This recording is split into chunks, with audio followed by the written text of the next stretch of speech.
नमस्कार दोस्तों, news centre bye Jitu में आपका स्वागत है। आइए शुरू करते हैं बिहार पीसीएस, यूपी पीसीएस और एमपी पीसीएस के लिए टेस्ट सीरीज। ये आने वाले यूपी ट्रिपल पेट के लिए भी काफ़ी इंपॉर्टेंट है। तो आइए शुरू करते हैं। क्वेश्चन नंबर 1, निम्नलिखित में से कौन सा सही सुमेलित नहीं है? तो इसका सही आंसर है मांडा सही सुमेलित नहीं है, क्योंकि मांडा नहीं, उत्तर प्रदेश में ये मांडी है।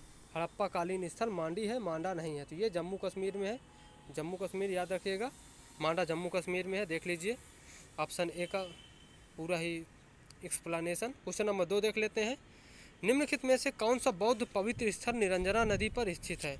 तो ऑप्शन ए बोध गया निरंजना नदी पर स्थित है। ऑप्शन ए इसका सही आंसर है, क्वेश्चन नंबर 2 का ए। क्वेश्चन नंबर 3 देख लेते हैं। इन पश्चिम वाहिनी नदियों में से कौन दो पर्वत श्रेणियों के बीच स्थित है? तो इसका सही आंसर है नर्मदा। ऑप्शन बी इसका सही आंसर है, 3 का बी, नर्मदा नदी दो पर्वत श्रेणियों के बीच स्थित है। बाकी आप इसका पूरा एक्सप्लेनेशन देख लीजिएगा कि अमरकंटक से निकलती है और इसकी लंबाई कितनी है और एक कहाँ पर गिरती है, ये भी देख लीजिएगा। तो क्वेश्चन नंबर 4 देखते हैं। निम्नलिखित में से कौन सी खरीफ फसल नहीं है? तो ऑप्शन डी मूंग, ये सरसों रबी की फसल है, याद रखिएगा। सरसों रबी की फसल है और ये खरीफ की फसल नहीं है। तो इसका और पूरा देख लीजिएगा। रबी की फसल यह अक्टूबर नवंबर में बोई जाती है और अप्रैल मार्च में काट ली जाती है। इस प्रकार से गेहूं, जौ, चना, मटर, सरसों, आलू, राई है। क्वेश्चन नंबर 5 देख लेते हैं। निम्नलिखित में से किस सागर में लवणता सबसे अधिक है? तो सबसे अधिक लवणता मृत सागर में है। ऑप्शन डी इसका सही आंसर है। और लवणता को प्रति हजार में व्यक्त करते हैं, ये भी याद रखिएगा। तुर्की की वान झील लवणता में सबसे अधिक है, ये भी याद रखिएगा। क्वेश्चन नंबर 6 देख लेते हैं। निम्नलिखित में से किस केंद्र शासित प्रदेश में आबादी का घनत्व तो सबसे कम है? तो सबसे अधिक सबसे कम घनत्व तो कहाँ पर है? ऑप्शन सी, अंडमान निकोबार द्वीप में आबादी का घनत्व तो सबसे कम है, याद रखिएगा। ऑप्शन सी, यहाँ पर 46 घनत्व है। क्वेश्चन नंबर 7 देख लेते हैं। निम्नलिखित में से किस वाद में उच्चतम न्यायालय ने धारणा प्रस्तुत की कि उद्देश्य का संविधान का भाग है? तो ये मुंबई बनाम Union of India. Option C इसका सही आंसर है।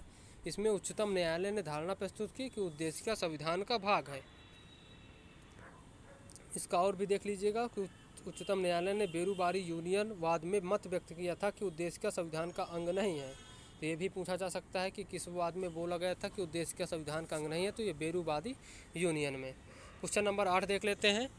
तेंदुलकर समिति ने भारत में गरीबी रेखा के नीचे की जनसंख्या का प्रतिशत कितना प्रतिशत है?